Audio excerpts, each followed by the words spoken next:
dejarlo, ¿sí?, para que se realice un cierre posterior. Hoy en día con los métodos que hay, con los antisépticos, con la calidad de antisépticos que hay, eso es muy difícil. Quedan muy pocas posibilidades de que una herida se cierre por segunda intención. Hay que ver las opciones terapéuticas que se disponen para que nosotros nos planteemos qué posibilidades va a haber después en nuestro tratamiento y en las condiciones que vamos a hacer, un cierre o una amputación de herida. Ahora nuestros no van a tener absolutamente nada para hacer una herida, van a tener que buscar y fabricar sus métodos para poder cerrar una herida. ¿Sí? Y hay que ver cómo lo vamos a aplicar esto en el contexto de su examen. ¿Cómo va a ser una práctica clínica donde se les plantee una situación X con una herida para que ustedes tengan la posibilidad de resolverla? Entonces, como les decía, hay mucha información sobre las heridas, hay muchos conceptos que se deciden, que se hablan de las heridas, pero no hay nada estandarizado. Sí hay los procedimientos madre o los básicos para curar una hemorragia, estabilizar una herida, vetarla y en relación a nuestras posibilidades decidir un tratamiento o no. Decidir un tratamiento también significa derivar al paciente al lugar donde mejor le van a poder solucionar ese problema. ¿Sí? Si ustedes tienen una situación, por ejemplo, en su internado o en su servicio social, rural, obligatorio, que tiene una lesión de un niño que ha tenido una caída sobre una botella de vidrio y tiene una sección en cada aparatoso a este nivel, ¿qué van a hacer? Están en Caraparí. ¿A qué nivel? Se le puede seccionar el nervio facial y luego... Van a llegar con vidrios más que seguro, ¿no? La parótide del facial. ¿Pero qué van a hacer? ¿Lo van a cerrar? ¿Lo van a suturar? ¿Y si sangra? Compresión. Y Pero- si el vidrio es muy grande no se lo puede retirar por el riesgo de sangrar. No, está afuera, digamos. Si se cae sobre la botella ya te venía así, con eso colgando y llorando y la... Entonces, solo compresión. Hay que hacer la limpieza, hay que ver que ahí no se metan a meter el dedo como se hacía antes. Hay que ver las posibilidades que uno tiene, siempre y cuando se explica a la familia el procedimiento que se va a hacer y el procedimiento que no se va a hacer. Lo importante es que cuando no se haga algo y se transfiera al paciente rápido, no se le diga váyase de sus medios, ¿verdad? Porque son lesiones que son posibles de daños, no solamente cutáneos, sino daños estéticos en el futuro. ¿Sí? No se olviden que nuestra ley contempla creo que 8 años de cáncer con lesiones graves y encima usted le va a tener que pagar toda la vida de mantenimiento a esa persona porque no se ve bien en el espejo, porque tiene una herida que parece un 100 pies. Y es en serio. Lesiones graves en la cara. Bien, ¿qué es una herida? Vamos a diferenciar. El tema que a nosotros nos aborda en este momento son las heridas quirúrgicas. Pero una herida es la pérdida de continuidad de la piel, por eso es una solución de continuidad. Algo que ha roto la barrera natural que podemos llegar a tener, ¿sí? La barrera natural contra los agentes externos, sean físicos, sean bacterianos, ¿sí? Porque un químico la va a romper igual. Es la pérdida de continuidad de la piel o mucosa producida por un agente físico o químico. Físico, tenemos el traumático, cortantes, vidrios, alambres, fierros, que sean químicos, cualquier tipo de quemadura va a generar una herida donde se va a romper la barrera natural que es la piel. La herida quirúrgica es una solución de continuidad. Nosotros producimos esa herida, por eso es que estamos abriendo esa piel, ¿sí? De una manera intencional con fines terapéuticos y o diagnósticos, ¿verdad? Entonces nosotros generamos esa factura. En la práctica es muy importante, ¿sí?, tener en cuenta que toda herida tiene una repercusión en un paciente. Hace años siempre se decía grandes heridas, grandes cirujanos. Entonces no había nada pequeño, se le tenía que sacar la vesícula, la herida venía desde la línea media del epigastrio hasta la línea axilar posterior. grandes heridas, grandes cirujanos. Hoy en día lo que se busca es la invasión mínima, entonces buscar lo más pequeño posible en cuanto a agresión para el beneficio del paciente y sobre todo para evitar la infección del sitio quirúrgico. ¿Sí? Obviamente las necesidades obligan a muchas situaciones que se van a ver, pero son muy pocas en relación a lo que yo puedo planificar en una práctica quirúrgica. ¿Sí? ¿Cómo clasifica la OMS?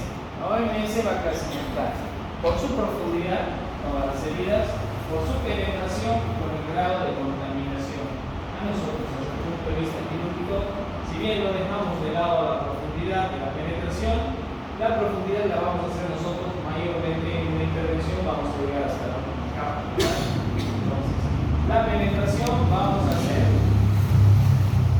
tratar la causa de esa penetración desde el punto de vista quirúrgico. Entonces, básicamente la cirugía se va a basar por el grado de contaminación, porque en relación a eso vamos a plantear, como decíamos al principio, nuestra materia, el desarrollo de nuestra práctica y técnica quirúrgica. O sea, yo voy a decir sobre qué territorio voy a actuar en relación a eso. Lo que ustedes van a hacer en su práctica inicial de médicos generales es básicamente eso, clasificar la herida para tomar la decisión que tengan que tomar. Por su profundidad las dividimos en superficiales y profundas. La superficial, o sea, no va más allá de la grasita. Es un corte normal, con un cuchillo de cocina, con un tramontina, con un vidrio, ¿sí? Es lo habitual. La profunda va a afectar a tejidos más profundos, como los músculos. Ahí están los mecanismos traumáticos, la caída sobre un fierro, la caída de la altura, etc. La lesión de tejidos ya es una herida profunda. ¿Sí? A mayor profundidad, mayor riesgo de sangrado, sobre todo de afectación arterial. A menor profundidad puede haber un sangrado capilar, pero eso no va a condicionar un riesgo de vida y de infección del paciente, ¿verdad? Por la penetración se las dividía en penetrante y perforante. ¿Sí? La penetrante que va a afectar las cavidades naturales como el abdomen, el tórax o cualquier tipo de articulación. Estas heridas son un poco más complejas.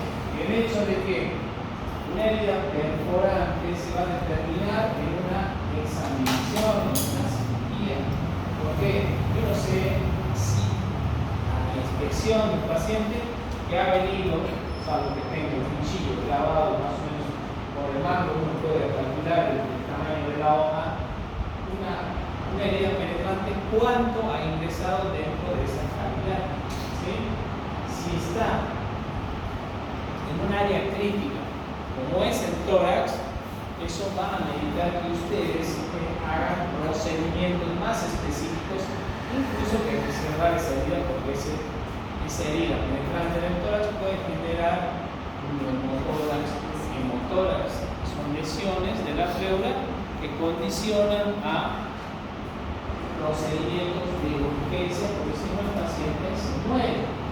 En la tercera competencia ya tenemos todos estos procedimientos. Ahí vamos a traer chanchitos, pastillitas, vamos a hacer colocación de drenajes, y después los iremos a festejar en cocina. ¿Quién sabe? ¿Sabe hacer asado usted? Ni la familia aprende en México. Él tiene que hacer todo. Entonces, la penetración es muy importante para eso. Las heridas perforantes van a afectar a vísceras huecas que están dentro de estas cavidades. Una víscera hueca puede ser el estómago, puede ser la vejiga, el intestino delgado, el intestino grueso, o dentro de todo el mismo pulmón que está condicionado a que la penetración de esta herida no solamente genere salida de sangre, sino la salida de materia fecal que me va a contaminar una cavidad, o la fuga de aire que me puede matar al paciente. ¿Sí? Entonces estas son las tres grandes clasificaciones que nos da la OMS y vamos a desarrollar las heridas según el grado de contaminación porque está dentro de la temática de heridas quirúrgicas. ¿Sí? Las vamos a dividir así. En el tipo arriba que no tenemos una repercusión como cirujanos, digamos, la clase 1, las heridas limpias, que son menor riesgo de infección. Estas se tienen que basar, dice su nombre, su clasificación, en relación a la capacidad o el grado de infección que pueden producir estas heridas. ¿Sí? La clase 2 son limpias contaminadas, que tienen un riesgo de infección moderado por esta contaminación. La contaminación no solamente la va a abarcar el sitio y el porqué de cómo ha sucedido esta herida, sino la va a marcar el tiempo por el cual nosotros estamos tratando esa herida. Si discutimos un ejemplo, por ejemplo, una herida de cara del mismo niño que estaba ahí, pero no ha sido tan profundo, pasadas una X cantidad de horas, va a ser una herida simple, limpia, y se va a transformar en una herida contaminada. Entonces, pensemos, si yo estoy tratando de solucionar una herida, tratando de que la herida quede lo mejor posible, pensando y viendo la posibilidad que hay de que esa herida me condicione en el futuro un proceso, ¿sí?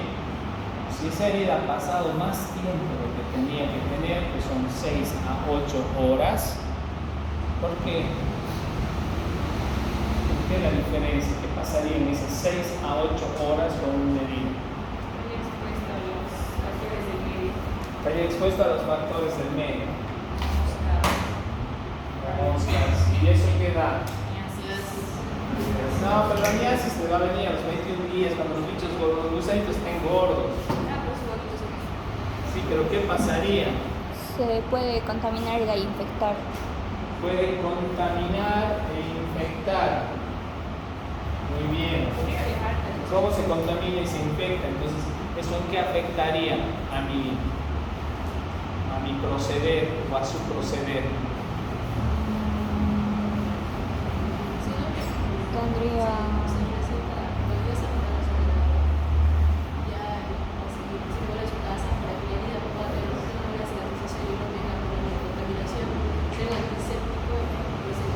Pero lo importante que tenemos que tratar, la mamá te dice, ¿y ahora no lo va a coser? Pero es una herida aquí en la cabeza, la va a mandar a Tarija, no tengo un peso, tengo que irme hasta Tarija, o a tener que estar internada, o llega aquí, pucha señora, ¿cómo puede ser el doctor solo te va a mandar por esta cosita? Che, no tienes, y no les puede dar 2 puntitos. Entonces, para que vean las posibilidades, qué sucede con esa herida limpia contaminada, que era una herida pequeña, una herida sin ninguna trascendencia, pero con la posibilidad de contaminación. Entonces, ¿qué tenemos que hacer? Tenemos que cerrar, no nos queda otra. Pero ¿qué vamos a hacer y por qué? Habría que hacer un Aquí seguimiento. nos dice que está limpia, sucia y se puede infectar. Muy bien, la vamos a cerrar. No, Vamos a dejar abierta para que se entren las moscas y las larvas ahí. no, tampoco. Entonces, ¿qué vamos a hacer? Llamar a mi cirujano. ¿Qué vamos a hacer? Yo les estoy planteando esto porque esto va a estar haciendo su examen. Hay que limpiar. Herida contaminada del señor Soruco que nos estaba haciendo el asado. Entonces ha dicho que iba a hacer el asadito, entonces se ha cortado así, hecho guapo, y al día siguiente lo llaman, viejo, no doy más que me duele el dedo. Vení por favor, bebelo, ¿qué vas a hacer? ¿Mandás los saludos? ¿Ah? ¿Pero qué harías, digamos? Él no te va a denunciar, no te va a hacer nada, ¿pero qué vas a hacer? Aquí, digamos, porque no sea tan animal que se haya cortado el dedo haciendo un asado para todos. ¿Qué haríamos? ¿Qué harían? A ver, piensen eso. No es broma, es algo que hay que pensar. ¿Qué harías, David? Hacer una limpieza. Le duele la herida, no puede mover la mano, se le ha hinchado la mano. ¿Ya han llevado inflamación? En fisiología han llevado infección, inflamación, todo eso. En fisio no. Y factores de respuesta inflamatoria no han llevado inflamación.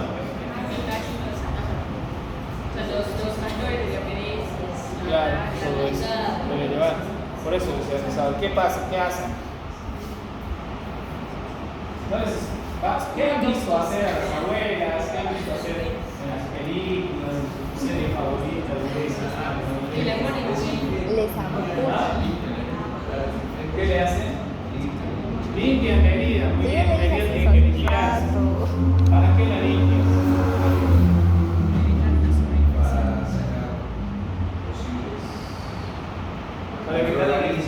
Para evitar una infección, pero esta herida ya está infectada.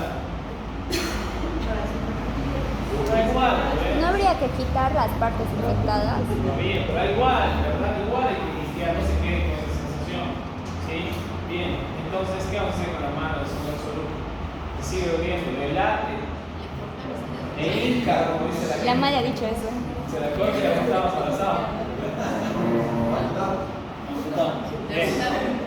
Ahí vienen, por eso es un riesgo moderado, que si no lo sabemos manejar bien, se va a transformar en un alto riesgo porque nosotros podemos ser los contaminantes de esa herida o no. O las heridas propiamente dicho, clase 3, que son las contaminadas, que son de alto riesgo de infección. Cualquier infección siempre va a dejar sus secuelas, ¿verdad? Y las últimas son las clase 4, las heridas sucias o infectadas, que son las de máximo riesgo, pero son las que nosotros vamos a tener la posibilidad de llegar a esas heridas, ¿sí? Entonces, es la que dentro de la práctica de la cirugía, nosotros somos las que vamos a causarlas. El paciente está con la piel cerrada, pero vamos a entrar a operar un herido de bala o una lesión del intestino que tiene materia fecal en el abdomen. Eso es una herida sucia o infectada ya. Entonces, partiendo de esta clasificación, ¿sí? Entonces vamos a hablar de las heridas limpias. Una herida limpia, ¿sí?, es la que no tiene ningún signo de infección. No está roja, no está colorada, no está con ningún tipo de secreción. No presenta inflamación y puede involucrar diferentes partes del tracto respiratorio, digestivo, cutáneo, urinario, genital, etc. Estas heridas son las heridas simples, ¿sí?, que van a venir al consultorio con un corte, con un sangrado. ¿Qué va a hacer que esta herida sea considerada limpia? Los factores de exposición, sobre todo el tiempo. Una herida menor a 4 horas o hasta 6 horas, dependiendo de los cuidados que haya tenido, se considera una herida limpia en la calle. Una herida limpia dentro del espectro quirúrgico es la herida que voy a ingresar a un paciente con una cirugía programada, le voy a hacer la limpieza adecuada, yo la voy a generar. Por eso es que habla sobre la respiratoria, el digestivo genital o urinario, las que nosotros vamos a provocar. Pero el equivalente de ese tipo de herida es una herida simple, con un corte, con una laceración que tenga que requerir algún tipo de sutura. ¿Sí? Estas no requieren ningún tipo de sutura. Sí requieren sutura. Sí, involucra. Hablemos que las heridas hemos dicho que hemos excedido la piel y estamos en células subcutáneas como mínimo, ¿no es cierto? Entonces, van a requerir un cierre primario. ¿Qué es un cierre primario? Un cierre primario es afrontar esos planos o estructuras de una sola vez. ¿Sí? Va a necesitar un drenaje si es necesario. Un drenaje si es algo muy profundo o el paciente es muy obeso, ¿sí?, se tiene que dejar un drenaje para producir las secreciones naturales en el proceso de cicatrización de una herida. ¿Sí? Lo que se necesita para mantener esta limpieza es una técnica quirúrgica impecable. El proceso de asepsia y antisepsia correcto, la utilización del instrumental adecuado y el trabajo para el cierre de esa herida tiene que ser impecable. ¿Sí? Ejemplos comunes: cirugías, radiografias, mastectomías, cirugía cardíaca. Estamos contaminando, estamos abriendo algo que ya está preparado. ¿Sí? Los riesgos de infección, si manejamos todo esto, está entre el 1 y el el 5% de los casos es el menor riesgo de infección dentro de todas las clasificaciones. ¿De dónde creen que salió esta literatura? No es de aquí, ¿no es cierto? No es lo habitual, porque esto te lo proporciona la OMS en sus manuales, ¿sí? Pero nosotros vamos a operar a don Fausto, que viene de Vizcaya, inclusive hace un mes viene a operarse. ¿Creen que tenemos que tener estas medidas de consideración con don Fausto? En estas heridas no se aplica antibiótico.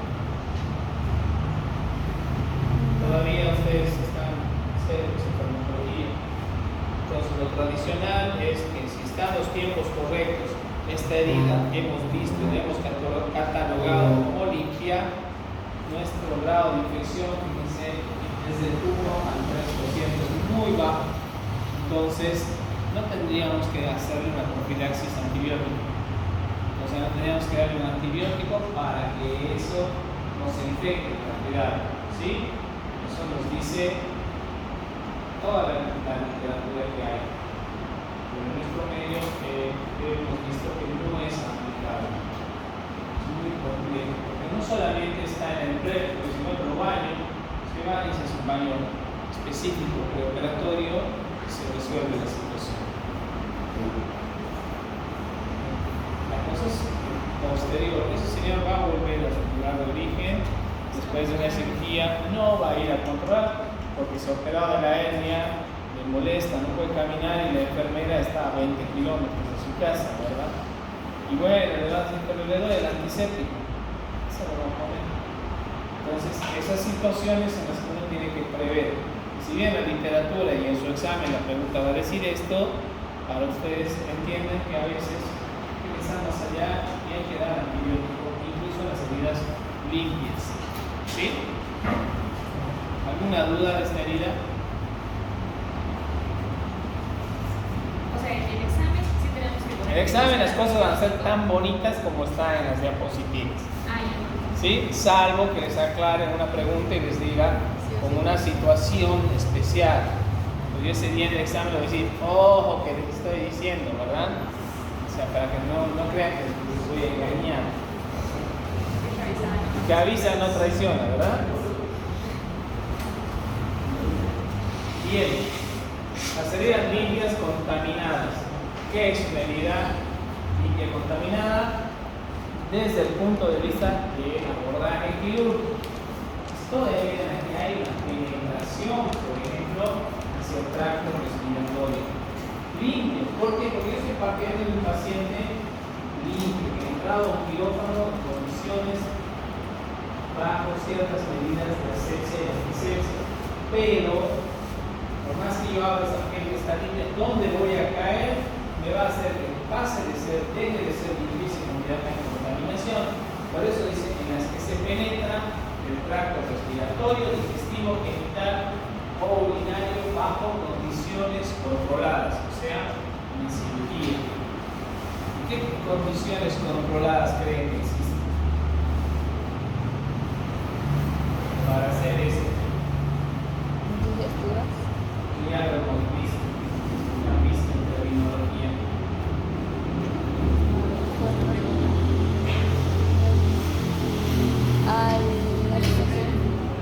Al hacer una colostomía también. ¿Cuál es un ejemplo de una herida limpia contaminada? Si leen, ahí están los ejemplos, ¿sí? Tramposos, pero no crean que les voy a decir, qué bien, felicidad. Me sabrán explicar por qué. Podría ser, bueno, como acaba de mencionar, los riesgos se van a basar en vía digestiva, genital. Cualquier cosa que atraviese cavidades, donde yo caiga algo, está sucio. Por más que es tu cuerpo, por más que eso está sucio, quieras o no. O sea, estoy cambiando de los gérmenes habituales que tengo en la piel y me estoy yendo a una cavidad de la vía aérea, del sistema respiratorio, que sé que tiene otro germen. Y esos gérmenes de abajo me van a contaminar la parte superficial, ¿verdad? Entonces, ¿cuáles son los ejemplos?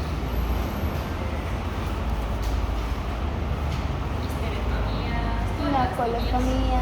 Todas las ostomías, gastrostomías, ileostomías, todo lo que llevemos algo no natural, una traqueostomía, que es una herida limpia contaminada, ¿sí? Bien, y una herida limpia contaminada que a ustedes les va a venir, que no es dentro de la clasificación clínica, ¿cuál creen?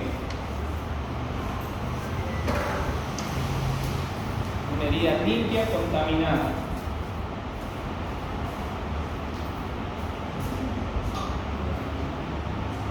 Por ejemplo, les va a venir al consultorio o a la emergencia, el señor se ha cortado con algo.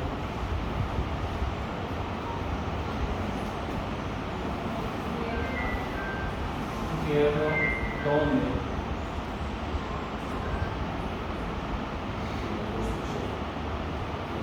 Un elefante.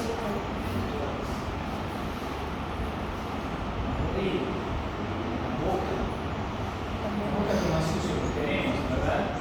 Hay un corte aquí y están comunicados a la mucosa oral en la lengua. Entonces yo voy a suturar algo que ya está contaminado ya por naturaleza. Entonces, el hecho de entender algo que ya está predispuesto me va a servir para en el futuro elegir los materiales. Entonces, como dice, si bien tiene una contaminación mínima, la técnica quirúrgica tiene que ser cuidadosa para reparar estas heridas, ¿sí? Tenemos que hacer como cualquier cirugía dentro de la mejor asepsia y antisepsia, por eso la técnica siempre tiene que ser estéril. En la anterior técnica no necesitábamos una técnica de esterilidad completa. Si hacíamos una sutura en el brazo, necesitábamos solo una simple cobertura, ¿verdad? Para aislar nada más lo que vamos a cerrar. ¿Sí? Los ejemplos son esa apendicectomía, colecistectomía, traqueostomías, ileostomías, etcétera, etcétera. Donde yo ya sé que si saque lo más limpio y condicionado al paciente, se va a contaminar. El riesgo de infección financiera aumenta de 3 al 11%, ¿sí? Y requiere vigilancia moderada de efectos operatorios. Estos son protocolos de acción que tienen que tener ustedes porque están dentro de las heridas.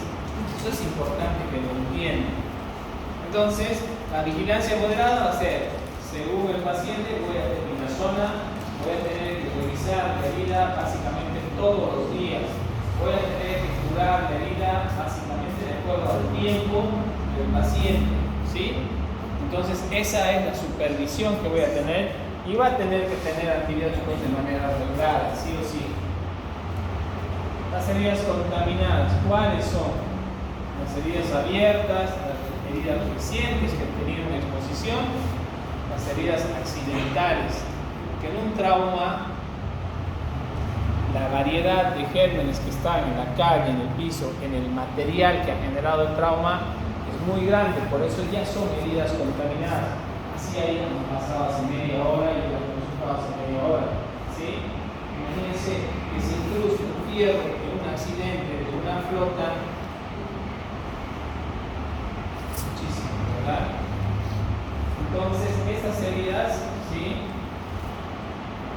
Se tiene que hacer en la técnica quirúrgica lo mejor posible, más estéril posible, y si hay daños dentro de cavidad, tenemos que evitar el derrame del contenido, sobre todo si es abdominal, el contenido ya sea gástrico o intestinal. ¿Sí? ¿Qué características van a tener estas heridas? Siempre va a haber una inflamación notable, o sea, porque ha pasado el tiempo, esas heridas están edematizadas, ¿sí? Se ve la contaminación, podemos ver restos de materiales, restos de grasa, restos de pasto, de piedra, etc. Sea la contaminación, una herida que me una sección al estómago, puede haber líquido gástrico, alimenticio en la zona. Vamos a ver fideos ahí en la panza del señor. ¿Sí? Esa es una contaminación visible y tejido desvitalizado presente en pequeñas cantidades. Necrosis, o a veces restos de tejido en pequeñas cantidades. ¿Cuándo ha pasado esto? Cirugías con derrame de contenido intestinal, heridas traumáticas de menos de 12 horas. Los accidentes son las heridas que más te van a en el tiempo que ha sucedido el trauma, en el tiempo que te lo han traído, la exposición que ha tenido ese paciente en lugar de los hechos hasta que te llega, eso es lo que genera este tipo de heridas. El riesgo de infección, si bien son contaminadas, fíjense, no hay mucha diferencia con las anteriores, un 10 al 17%. Aún así, ¿por qué el riesgo es inferior? Porque nosotros sabemos que esa herida está contaminada y ya accionamos y no subestimamos esa herida. ¿Sí? Entonces, va a requerir una vigilancia estricta, la posible antibiótico terapia preventiva, es lo que les decía, va a necesitar un médico y en nuestro medio se coloca. ¿Sí? Después el profesor de farmacología, de farmacología, me va a decir, no se da antibiótico. Muy bien. Cuando me atiendan a mí así como me digan, póngame antibiótico, por favor. Ustedes van a ser mis médicos. ¿Alguna duda? ¿Hasta aquí? ¿Ah? Bien, las últimas heridas, las clase 4, son las sucias o infectadas. Estas ya tienen un trauma, un tejido desvitalizado, ha llevado más tiempo, ha excedido las 8 a 12 horas de ocurrir esa herida y eso ha generado procesos de degeneración tisular, ¿sí? Y que ha hecho que crezca territorio favorable de exposición de daño los microorganismos, entonces eso genera una infección directamente de esa herida, ¿sí? La presencia de pus no está directamente asociada en una herida inicial, a menos que el paciente se haya hecho la herida y consulte tiempo después sin haber recibido un tratamiento. La presencia de pus está hablando en una herida que nosotros hemos generado y en menos de 3 días ese paciente está con una infección importante del sitio quirúrgico. No se olviden esta comparación que estamos haciendo. Nuestro tema y la aplicabilidad que pueden tener en las heridas no quirúrgicas, ¿sí? Entonces, la presencia de pus nos va a marcar el origen quizás de la infección. Si uno busca o ve pus, tiene que ver el por qué. Si estamos hablando de heridas netamente quirúrgicas, en una herida que se ha hecho, una cirugía que se ha hecho, si yo he abierto el intestino o he contaminado la cavidad, sé que lo que puede venir en los próximos días es una infección que se va a manifestar obviamente con pus, ¿sí? La perforación de la víscera, que yo no me haya percatado en la cirugía, también se manifiesta por el pus, porque el proceso inicial de liberación del líquido de ese intestino va a ser la presencia del pus, ¿sí? Dos ejemplos significativos son las perforaciones de más de 12 horas, accesos visibles y heridas como cuerpos extraños, clavos, agujas que el paciente se introduce. ¿Quién no se ha metido en la espina una vez y ha visto que ese proceso primero iba generando un edema, se ha inflamado y posteriormente se ha llenado de pus? Y algunas veces si la espina no se había sacado en su momento, al salir, al reventarse ese proceso o ese acceso, ha salido el cuerpo extraño que era la puntita de la espina, ¿verdad? Si no se han espinado, cuando viene en Francia. Entonces ahora, como es un poco romántico, la próxima vez que lleve rosa se vuelve a espinar y ahí generalmente suele suceder, ¿cierto? Bien. Entonces, esas son las heridas y sus aplicaciones desde el punto de vista no como herida quirúrgica, sino como herida como tal. El riesgo de infección, se duplica, es el 27%. Requiere tratamiento inmediato y antibiótico terapia ya obligatoria. Entonces,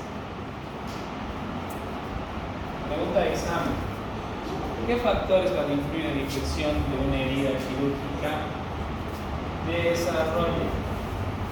Vamos a tener 3 factores condicionantes. Los dependientes del germen, que son los que menos podemos manejar, ¿sí? Los dependientes del paciente y los dependientes del acto operatorio. Los dependientes del germen va a ser su virulencia, su ¿sí? No es lo mismo operar una cirugía de corazón en un hospital que sabemos que puede llegar a tener algún tipo de contaminación, o ese paciente ha pasado a una sala de terapia intensiva donde sabemos que hay contaminación, y entonces la virulencia del germen que le va a producir esa infección va a ser mucho más grande. No es lo mismo operar cualquier tipo de cirugía con el alumno de la católica de tercer año que se ha lavado las manos y cuando se ha puesto los guantes se ha tocado la nariz y el barbijo, pero no ha dicho nada, ¿verdad? Y ha entrado a la cirugía y se ha puesto a manosear todo. Y entonces, ¿qué va a condicionar eso? Que ese germen tenga mucha más virulencia, ¿verdad? Y además se va a sumar el factor 3, ¿sí?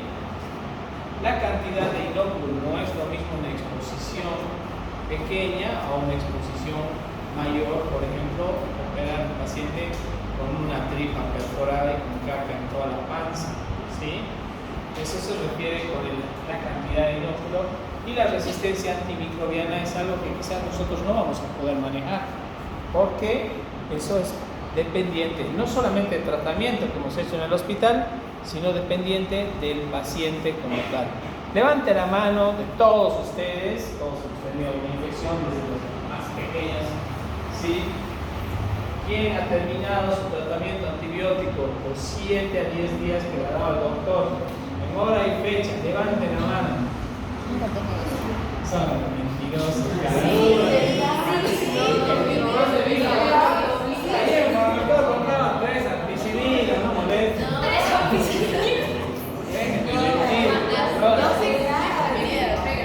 ¿Cuántas infecciones han tenido en su vida? Pero ahí está, es uno de los principales factores que lleva a la resistencia. El no terminar un tratamiento hace que por ahí la resistencia, de acuerdo al tipo de germen que haya habido, se genera una resistencia. ¿Sí? Ya estás bárbaro. Vamos a jugar fútbol, deja de ser maraco, te dicen, ¿no es cierto?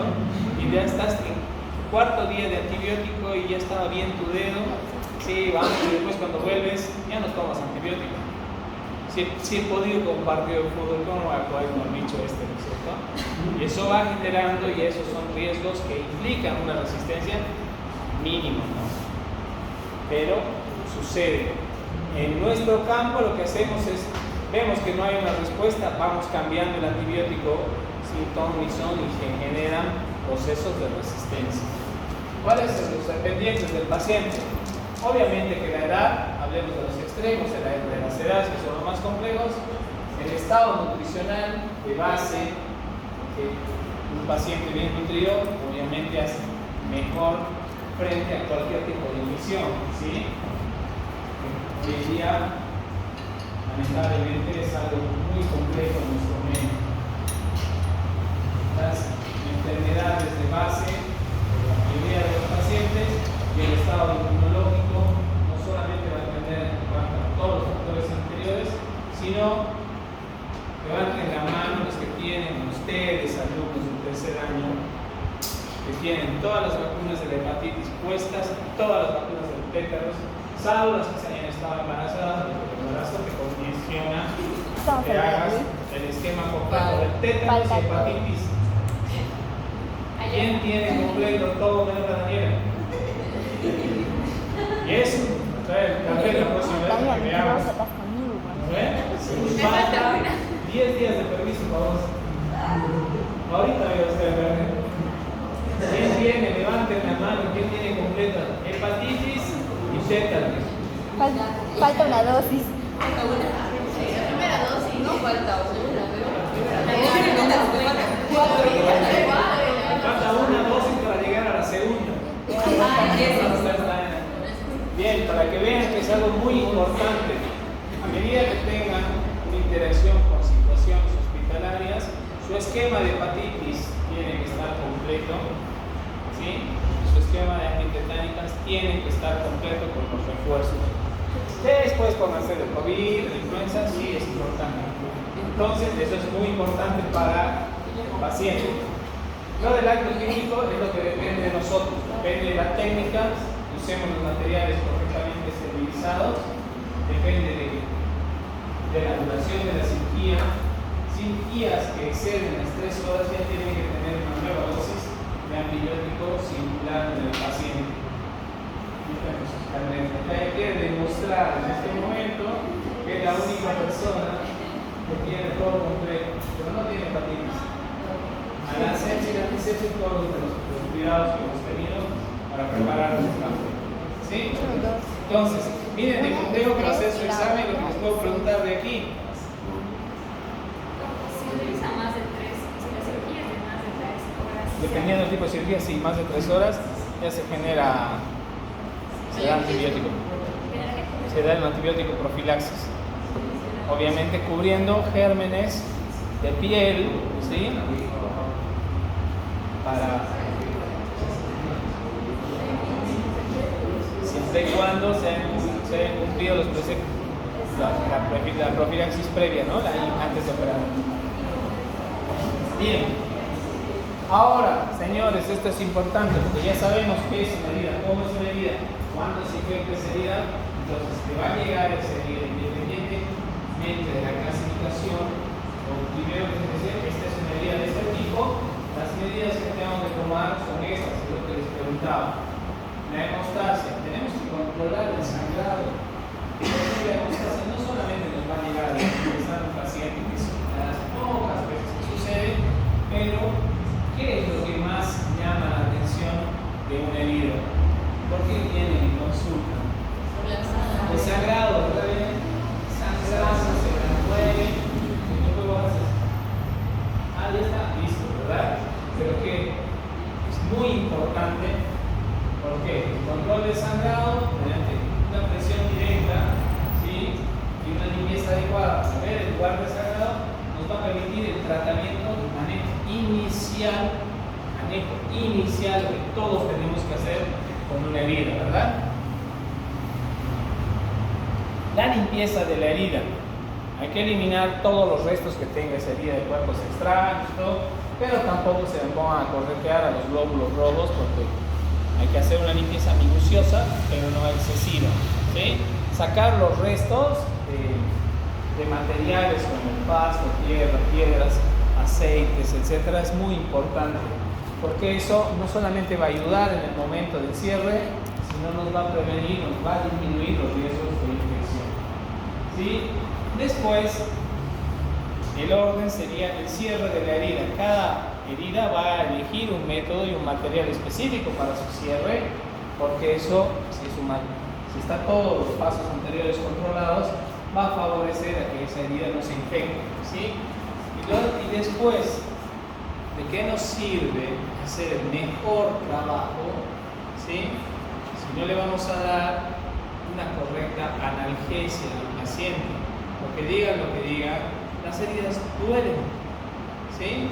Entonces ese señor que te ha llevado a su hijo en Caraparí y vos lo has suturado, lo has limpiado, una belleza, llega a la casa y el chico empieza a llorar, se enloquece, ¿verdad? Entonces ya no te va a llevar el chanchito que te había prometido de regalo a su doctor. Entonces denle analgesia, les va a llevar chanchito y vino, ¿sí? Acuérdense de eso. ¿Qué es lo que marca la diferencia entre nosotros? Que debería marcar es la calidad que le vamos a dar, no solamente en nuestro trabajo, que es lo que nosotros somos conscientes y sabemos que lo va a hacer bien, es la calidad para el después.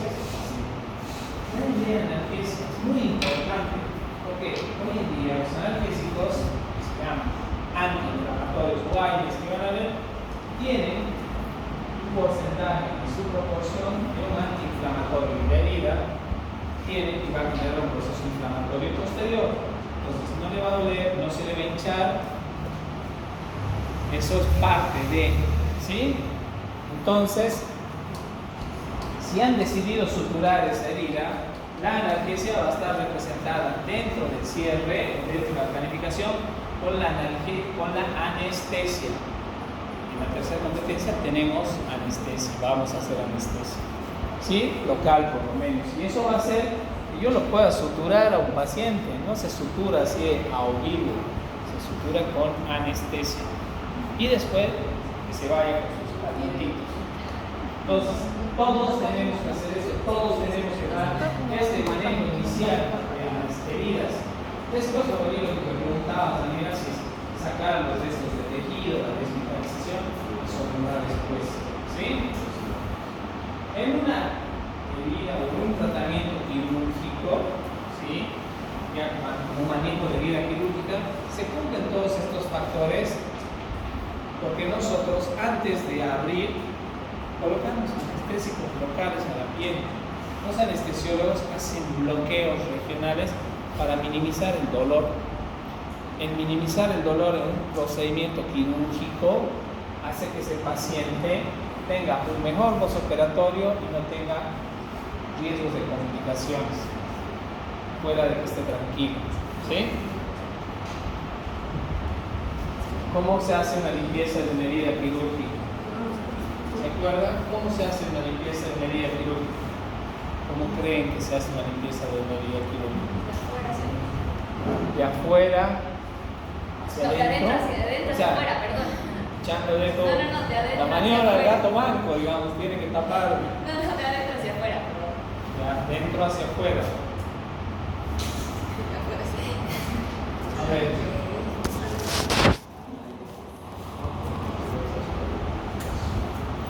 ¿Cómo hacemos la limpieza de herida?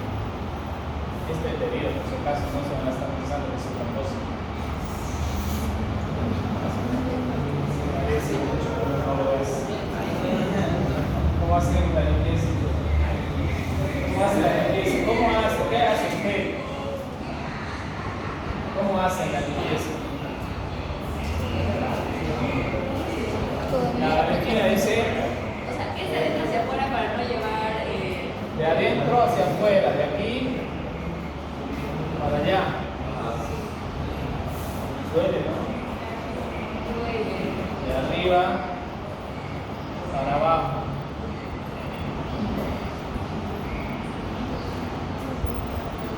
Duele también, ¿no? ¿Cómo hacemos la limpieza de herida quirúrgica? ¿En qué consistiría?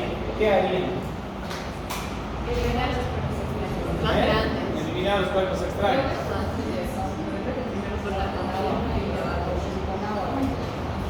Con suelo fisiológico. Primero se puede lavar.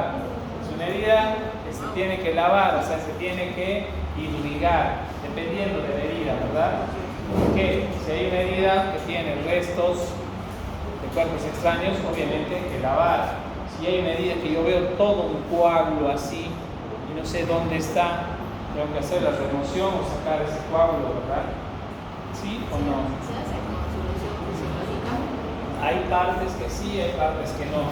Lo único que traten de hacer inicialmente, antes de que ese paciente esté con anestesia o analgesia, no utilicen alcohol, no utilicen alcohol iodado, todos los antisépticos que generan dolor, ¿verdad? Ya después de aplicar la primera limpieza en general el proceso de anestesia, ahí con el paciente sin dolor, básicamente, pueden hacer la limpieza que ustedes quieran, dando vueltitas, poniendo antisépticos como el agua oxigenada, etcétera, etcétera. ¿Qué más consideran importante en la limpieza inicial de una herida? Perdón, ¿qué opinan de la limpieza con agua oxigenada? Porque he escuchado que hay una controversia de que debería No se debería usar. Yo llamo tejido. El agua oxigenada o peróxido de hidrógeno genera destrucción de los tejidos. Es una pero, a ver. El agua oxigenada, cuando uno limpia gérmenes gram negativos, todo lo que esté relacionado con la caca, no solamente del paciente, sino del medio externo, no hay nada mejor que eso, porque tejidos que han estado expuestos más de 8 horas, hay que hacer una limpieza con agua oxigenada. Se hace una dilución, obviamente. ¿Sí? No curen un niño con agua oxigenada, porque los tejidos del niño son muy frágiles.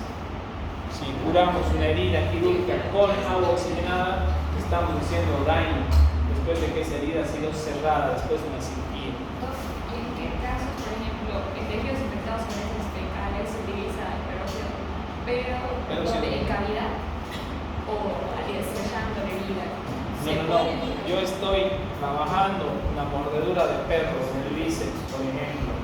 El paciente ya está dormido, ya está limpio, estoy en un campo quirúrgico, me hago preparar una dilución de peróxido de hidrógeno, ¿sí? Que la puedo mezclar con povidona iodada e instilo toda la región para liberar donde yo considere que hay hermes. Después hago un enjuague para que no queden restos con solución fisiológica y recién, si el tejido me lo permite, hago el cierre. Si usted tiene un paciente que le han mandado cirujano X a Caracas y usted está de interno ahí, le va a llegar un paciente de apendicectomía y curación. Bien, la locura y agarre la oxigenada sobre su herida le está haciendo un daño, no es bueno. No, pero es que el agua oxigenada abrasiona ciertamente los vehículos. No habiendo nada, lo mejor es no. ¿Sí? Es correcto, digamos, en caso de emergencia, así de campo, y no encontré un lugar agua para limpiarte la herida, y ya esté contaminada tu tierra, te eches alcohol. O sea, lo único que No, porque el alcohol, si vamos a los principios, sabemos que fija los gérmenes. Lo más básico es agua. Agua, aunque sea agua de la pila, si no tienes nada. Pero digamos que Siempre va a haber agua. bueno, a los militares eso no sabía. Pero ustedes están hablando de Sobre esa ¿dónde no se llevan sus termitos? Ustedes se van al monte y están con su estante de ahí. Por ejemplo, una vez mi primo ha ido a abrir las vacas y por accidente se metió con el machete. O sea, le metió, estaba delante de él, le metió todo esto. Es preferible hacer un drenaje común sin ningún tipo de limpieza. Si no tienes nada, no agregues factores de infección a algo. Es preferible cubrir y evitar las exposiciones que hay. El regalo, echarte alcohol. Si se han hecho la manicura y van, se ponen alcohol, van a operar y están rayados, ¿no es cierto? Es alcohol. Imagínense una herida profunda. Entonces, dígame, antes de que sigamos. Le decía que yo sí me hice eso una vez que tuve un accidente. Se me abrió todo el tiempo. Y estaba así, se veía pues. Y yo no quería mostrar a mi hermano. Como siempre. Esas son las maniobras del gato manco, ¿no ven? ¿Sí? Intenta tapar las cagadas, pero no puede, ¿verdad? Así nomás es. Bien, ¿cómo vamos a hacer? Hablando de una herida quirúrgica, vamos a desinfectar la piel circundante, aplicando los antisépticos como clorexidina, povidona iodada, ¿sí? Con movimientos concéntricos desde el centro hacia la periferia. Movimientos concéntricos pueden ser con un hisopo, con una técnica estéril, con gasa. Lo que van a hacer es, si esta es mi herida, desde el centro, genero limpieza, borrando y barriendo todos los gérmenes hasta el margen externo. ¿Sí? La otra situación, si es una herida en profundidad, directamente con un paciente obviamente anestesiado, vamos a ingresar el antiséptico dentro de la herida y después vamos a limpiar barriendo hacia afuera. ¿Sí? ¿Cuánto? Yo tengo una herida de este tamaño, ¿cuánto es lo que yo tengo que limpiar como antiséptico, los antisépticos para planificar una sutura? Por lo menos la mitad de la herida a todos los extremos, ¿me entienden? Si yo veo esto, y aquí estamos hablando de una herida normal, una herida que les va a pasar, no es una herida quirúrgica. Si yo tengo esta herida, yo he planificado hasta qué punto tengo que entender que esta mitad por arriba, o esta mitad de distancia de este punto hasta aquí, va a ser el margen de antisepsia que yo voy a tener que plantear en este paciente. ¿Sí? Si yo tengo una herida en la mitad de la frente, ¿qué voy a pintar? Básicamente toda la frente. No le pinten los ojos, las orejas, no, ¿verdad? Pero ese es el territorio que yo voy a tener la posibilidad después de cubrir y solucionar. Me llega una herida. Me llega una herida aquí, en el brazo, ¿qué voy a cubrir? Si es esta la herida, máximo hasta la flexura y máximo hasta la muñeca, y de aquí a aquí, ¿verdad? Entonces, el campo más o menos es proporcional a la mitad de la herida. Y ustedes verán la necesidad de eso también, ¿sí? Pero no me lo vayan, después pobre hombre sale cafecito de todo lo que le han pasado, ¿no? Entonces vean eso. Entonces, es la desinfección. La irrigación con solución salina, el lavado abundante con suelo fisiológico estéril, remueve los microorganismos y residuos de la herida, ¿sí?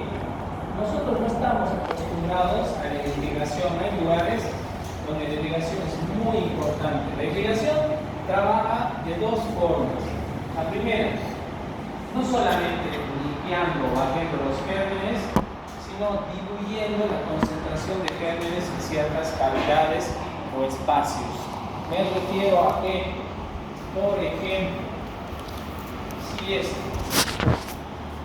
una herida quirúrgica subcutánea, ¿sí? Aquí está el celular subcutáneo, la piel, músculo, y esta herida está contaminada, no la tengo que abrir, solamente tengo que irrigar a través de la forma más simple, que es incluso con una jeringa pequeña o una sondita de aspiración. Trato de ingresar por el punto inicial de cierre y ahí irrigo con solución fisiológica esta cavidad, lavando para sacar y arrastrar los restos infecciosos después de haber cerrado ese día y ya está infectado, se está contaminando, y además me sirve para diluir la cantidad de gérmenes que hay, ¿sí? Es muy importante. Ahí viene la técnica que muchos enfermeros o gente que tiene por ahí conceptos antiguos de la antisepsia, que agarra alcohol, agua oxigenada, y ahí tienes que ponerlo en la camilla de Frankenstein al pobre paciente para que te aguante todo eso. No, que no duele, señora. Córtense, háganse algo, pónganse agua oxigenada. El desafío. ¿Se ha puesto oxigenada? Sí. No de las heriditas, esas heriditas de fútbol, que heridas en serio, ¿no? A ver, porque esas heriditas así, pues hasta el agua, ¿verdad? Bien. Ahora, si existe tejido descristalizado, hay que hacer la debridación, ¿sí? Hay que limpiar, hay que remover, hay que sacarlo para que eso nos dé una cicatrización adecuada. Y después hay que identificar el estado de esa herida, cómo está, qué factores hay. Para cortar algo que está descristalizado, no se olviden que tengo que tener los medios. No se hagan los guapos de sacar algo que por ahí lo ven desplicado y hacen un corte muy profundo, donde ustedes van a generar una lesión, ¿sí? Cuando ese tejido desvitalizado todavía no está teniendo un efecto infeccioso en ese paciente. ¿Estamos? Siempre se va a evaluar la herida antes y después para determinar la profundidad, porque si cada uno sabe hasta dónde ha llegado con esa herida, ¿sí? Entonces, ha excedido mi trabajo, si yo he pasado peritoneo, se ha abierto por más situaciones de infección, ¿sí? Se va a indicar la exploración o la reparación adicional de esa herida si es quirúrgica. Si es una herida que ustedes han preparado con una sutura o han sacado algo, tienen que ver si esa herida está correctamente afrontada, si esa herida tiene la correcta cicatrización o elevación de los planos profundos. Esto lo vamos a ir viendo cuando tengamos ya el procedimiento. Pero este orden es lo que ustedes tienen que hacer, ¿sí? Si es una herida, puede ser una herida común para ustedes, si tiene un paciente, o una herida del brazo, limpian la piel, todo alrededor lo que hemos dicho, ¿sí? Posteriormente, hagan una anestesia. Vamos a hacer una anestesia correcta. Eso les va a permitir limpiar, sacar los residuos, lavar o irrigar esa herida y ahí hacer el tratamiento, ¿sí? Con hemorragia, ver el resto del tejido se puede llegar a sacarse, ¿no? Sino hacer la sutura y cuando vuelva el paciente, acordarse lo que han hecho y ver la evolución de su herida con una evaluación científica. Este es un palito que todavía por ahí no se aplica. aplicable, solamente les dice que en las heridas pues, lo que usamos es un anestésico que se llama lidocaína, ¿sí? Es un anestésico local. Se puede utilizar el lidocaína con adrenalina en ciertas heridas. No se usa la lidocaína que viene con adrenalina, que viene en una ampollita roja, eso nunca tiene que olvidarse, en lugares de circulación distal. ¿Por qué? Porque la adrenalina provoca vasoconstricción, cierra los vasos. Si yo ese anestésico que coloco, por ejemplo, para hacer una sutura en el espejo del dedo, que son las cosas que más se lesionan, si coloco ese anestésico, lo que voy a hacer, voy a causar isquemia y necrosis.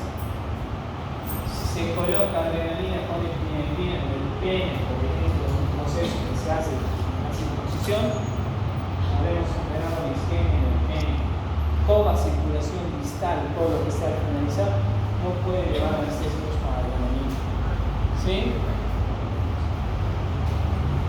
Es muy importante el control del dolor que habíamos hablado, el manejo óptimo de la herida y para que el paciente esté confortable. Imagínense que le duela al paciente y cada vez que nosotros demos un punto de sutura, mueve el brazo, vamos a tener que hacer una nueva limpieza, ¿verdad? Entonces, el tiempo de anestesia es muy importante. El cierre de la herida, aquí hay miles de formas de cerrar. Bien, hay tiras, van a ver tiras adhesivas, son adhesivos especiales, no usen la gotita, por Dios, no usen la gotita. No, poner la gotita, no, por Dios, y ahora peor es el chino que viene, ¿no ven? Es de un solo uso, ya lo has abierto y ya está seco, ¿verdad? No. Desastre se hace con eso. Las tiras adhesivas y los pegamentos adhesivos sirven para heridas superficiales, ¿sí? Las heridas que vemos, terminé con el agarrón de cuchillo, tipo de tres manitas, una cicatrización impecable. Tiene su indicación en relación a la profundidad. Las suturas es el método más seguro en relación a la profundidad. Las grapas, esto que ven, por suerte, no las usamos aquí, son grapas. Después de eso tienen una forma muy especial de curativa. Estéticamente, que no lo crean, las grapas quedan muy bien, son muy buenas. Pero bueno, eso va a depender del contexto general del cierre de las heridas. ¿Sí? Esto es lo nuevo, son apósitos, que algunos ya vienen con materiales específicos, con antibióticos, con materiales de protección. Lo que tienen estos materiales es que hacen a esa herida impermeable. El paciente se puede bañar, puede tener cualquier tipo de llegada de agua a la herida y se mantiene. La dificultad es identificar lo que son estos apósitos y la disponibilidad de la vida no hay mucho. Pero tenemos estos apósitos que cubren las heridas después del tratamiento que hayan hecho ustedes. Después de suturar, de hacer un tratamiento en una herida, lo que tenemos que hacer es su valoración constante, ver los signos de infección, ¿sí? Según el tipo de herida y la localización y el paciente, hay que tener una frecuencia de revisión. Lo ideal es después de las 48 horas en relación a los hallazgos y valorando diariamente esa herida. Estos apósitos, al ser transparentes, nos permiten ver la herida todo el tiempo y no hay necesidad de curar, de pegar y de despegar. Nosotros en niños, las heridas las valoramos una vez cada 7 días. ¿Por qué? Porque pegar y despegar la herida lastima la piel. Peor si la cinta es para drapo, ¿no? ¿Y cuándo tienen que buscar o cuándo tienen que consultar o enseñar que se consulte? Es cuando hay un procedimiento quirúrgico o una herida tratada, curada, etc., en el fiebre, que el dolor sea muy importante, el paciente sienta un cambio de cómo venía esa herida, y ahí sí necesita una evaluación inmediata en un lugar que les ofrezca un poco más de complejidad de lo cual están ustedes, ¿sí? Eso es muy importante, porque eso va a ser posible quizás de otro tratamiento. Entonces, las infecciones, vamos a hablar de una infección superficial que afecta solo la piel, el tejido subcutáneo, una infección normal, las infecciones profundas que van a ir más allá, próximas hacia el músculo, y en algunos casos hasta el hueso, y la última última, de acuerdo al órgano, es que se va a generar por ahí colecciones residuales dentro de la cavidad del abdomen. Estas infecciones de sitio quirúrgico están más allá del 18%. Por ejemplo, en Chile, nosotros tenemos una tasa de infección arriba del 25 a 30%. ¿Sí? Esto quizás se los pongo con una colación, no creo que todavía estemos en una parte para describir. ¿Sí? ¿Por qué? Porque la semiología de ustedes, ¿en qué están en semiología? Apellido y nombre, me van a decir. Edad. ¿No ves? Antecedentes patológicos. Falta mucho para hablar de los signos infecciosos, qué poder pedir en caso de qué técnicas de imagen, pero aunque no lo parezca, valorar una herida no solamente necesita la inspección, sino cuando hemos pasado a una infección y estamos hablando de infección, de herida quirúrgica o de sitio quirúrgico, necesitamos pedir laboratorios para ver si esa infección se está manifestando a nivel sanguíneo y podría convertirse en una sepsis. ¿Sí? Por eso esto no les voy a preguntar. ¿Sí? Pero lean, por favor, por lo menos por curiosidad. ¿Sí? Para que cuando vayan al hospital digan, me han pedido por aquí.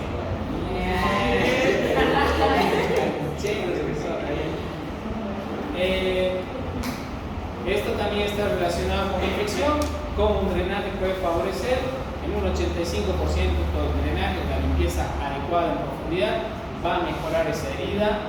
¿Sí? Los días de antibióticos de lo tradicional de 7 días extendido a 14 días es muy importante. El periodo crítico, las horas que van a definir el pronóstico de esa infección, si es que yo tengo una respuesta dentro de las primeras 24 o 48 horas. Como lavándose las manos, ¿sí? La profilaxis antibiótica antes de la cirugía y control de factores de riesgo.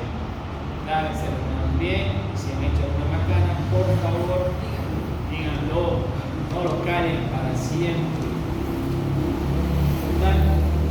La cicatrización de las heridas es algo que tiene que estar acompañando a las heridas, es la parte natural. Tampoco podemos hablar ahorita, porque ustedes todavía no están en un concepto fisiopatológico para entenderlo. Tampoco les voy a preguntar. No se quiere preguntar si no les voy a preguntar nada, ¿verdad? ¿Cómo se llama? Clasificación de heridas. O sea, uno no puede ser tan injusto de decirle, dígame la fase de remodelación de una cicatriz. No sabe. No está bien. Eso, por lo menos yo, los que me conocen, vamos a lo básico y fundamental. No se me pongan a leer la letra chica y después quieran contestar algo porque ustedes mismos se van a enredar. ¿Sí? En determinado momento, cuando lleguemos a los talleres, Pacotich y allá, amigo, están en fase de coqueteo. ¿Sí? O aceptar de una vez porque no me dejan seguir con la clase, me distrae. Sí, que no sé, yo también te quiero, pero no es así. Bien, el manejo avanzado de las heridas va mucho más allá. No saben el mundo que hay de heridas, es inmenso.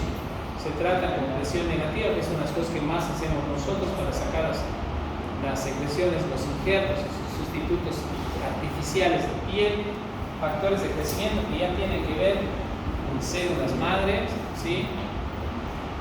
El oxígeno hiperbárico es meter a un paciente con esos submarinos antiguos en la cámara que quita toda la presión negativa y mata a los gérmenes por falta de oxígeno.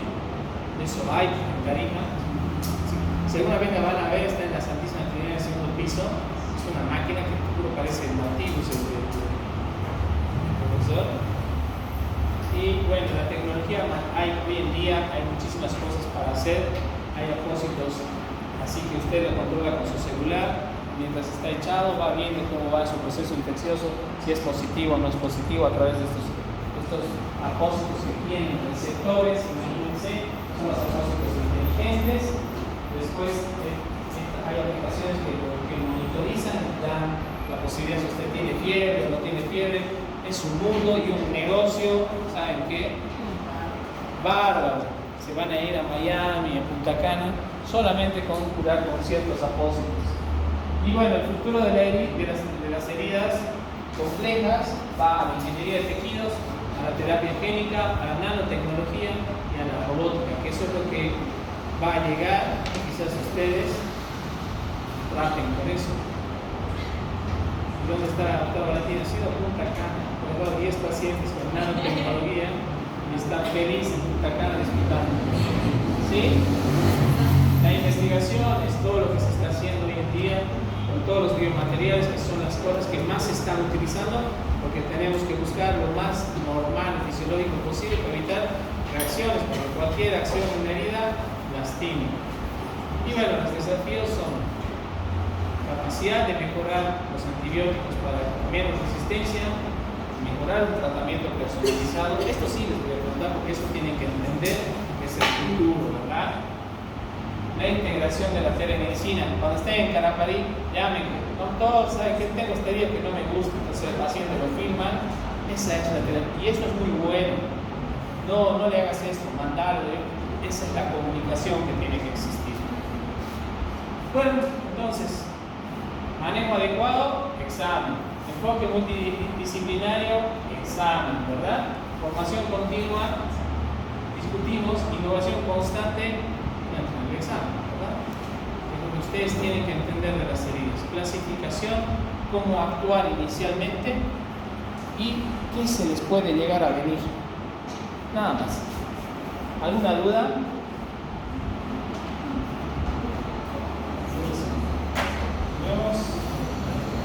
El viernes. Listos para la foto, por favor. No quiero que estén, ya pues, peinate, ya pues, todo lo que tienen que traer listos, así, en filita. No quiero foto, ¿verdad? No. Ya pues, Sofía, no molestes. No quiero, Sofía, vienes 3:30 y entras al baño 3:30, por favor.